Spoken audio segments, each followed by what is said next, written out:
కామారెడ్డి జిల్లా జుక్కల్లో 10వ తరగతి గణిత శాస్త్ర ప్రశ్నాపత్రం లీక్ కలకలం రేపింది. జుక్కల్ మండల కేంద్రంలోని జిల్లా పరిషత్ ఉన్నత పాఠశాల జుక్కల్ పరీక్షా కేంద్రం నుండి పరీక్షా ప్రశ్నపత్రంలోని కొన్ని ప్రశ్నలను కాగితంపై రాసి బయటకు పంపించారనే విషయం సామాజిక మాధ్యమాల్లో చక్కర్లు కొట్టింది. సమాచారం అందుకున్న జిల్లా ఉన్నతాధికారులు ఈ అంశాన్ని సీరియస్గా తీసుకున్నారు. సబ్ కలెక్టర్ కిరణ్మయి, జిల్లా విద్యాశాఖ అధికారి రాజు, అడిషనల్ ఎస్పీ నరసింహారెడ్డి, తహసీల్దార్, జుక్కల్ మండల పంచాయతీ అధికారి, జుక్కల్ మండల విద్యాధికారి, పోలీసు ఉన్నతాధికారులు విచారణ చేపట్టారు. పరీక్షా కేంద్రంలో విధులు నిర్వహిస్తున్న chief superintendent Sunil, departmental officer Bhim, invigilator Deepika పరీక్షా విధుల నుంచి సస్పెండ్ చేశారు.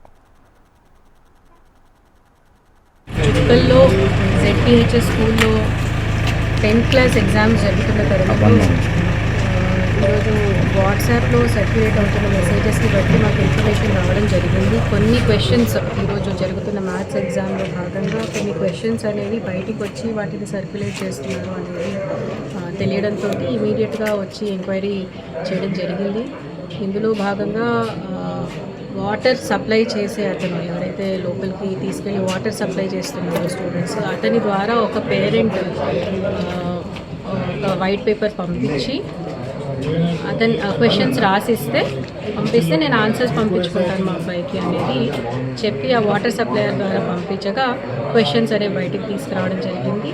అక్కడే ఉన్న ఒక వ్యక్తి ఫోన్ ద్వారా ఫోటో తీసుకొని ఒకరిద్దరు రిపోర్టర్స్కి పంపించడంతో వాళ్ళు గ్రూప్లో పోస్ట్ చేయడం జరిగింది అనేది ప్రిలిమినరీ ఎంక్వైరీలో మనకు తెలిసింది.